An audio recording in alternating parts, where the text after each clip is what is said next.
नमस्कार, मी साईनाथ महापुरे। आज तुमच्या समोर आलेलो आहोत बाबांसोबत। आज आम्ही आहे हिमालय अलकापुरी येथे। अलकापुरी ही अशी जागा आहे, ही अशी भूमी आहे तिथे आपले चैतन्य कानिफनाथ महाराजांचा जन्म झालेला आहे।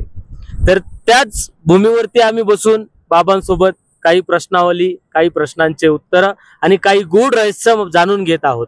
तर बाबांकडून आज आपण जाणून घेऊयात, तर अलकापुरीमध्ये कानिफनाथांचा जन्म हा कशा रीतीने कशा पद्धतीने झाला, आपण विचारून घेऊयात।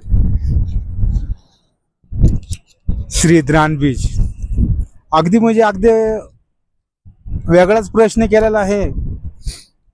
जती कानिफनाथांचे जन्म की या भूमीमध्ये कशा प्रकारे झालेला आहे हे तर पूर्णपणे मला तत्वामध्ये मांडण्यात किंवा सांगण्यात येणार नाही, तरीही त्यांच्या प्रश्नाचं अगदी म्हणजे अगदी छोटंसं समाधान होईल असं उत्तर देतो।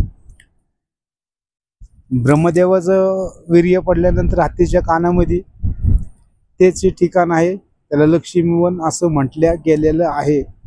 ह्याच ठिकाणी जेथे कानिफनाथांनी 12 वर्ष कानाच्या आतमध्ये हत्तीच्या राहून त्यांनी आगिरा तप केलेला आहे।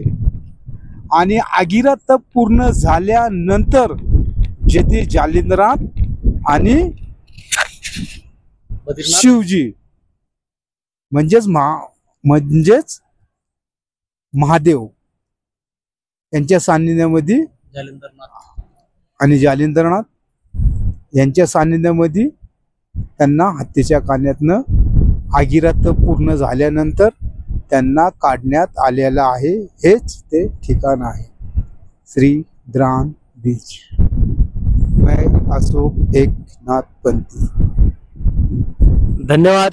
बाबांनी आज आमच्या प्रश्नांचं उत्तर चांगल्या पद्धतीने देऊन आणि आम्हाला आज मलाच नाही तर माझ्यासारख्या प्रत्येक नाथपंथांना आज समजलं असेल की आगिरा तप हे कानिफनाथांनी हत्तीच्या कानामध्ये राहून 12 वर्ष केलेलं आहे, ते आगिरा तप। आणि आम्हाला साक्षात हे कळलेलं आहे की साक्षात बद्रीनारायण आणि जेथे जालिंदरनाथ महाराज आणि शिवजी यांच्या तिघांच्या साक्षीने हत्तीच्या कानातून कानिफनाथांचा जन्म झाला, हे आम्हाला आज कळाले।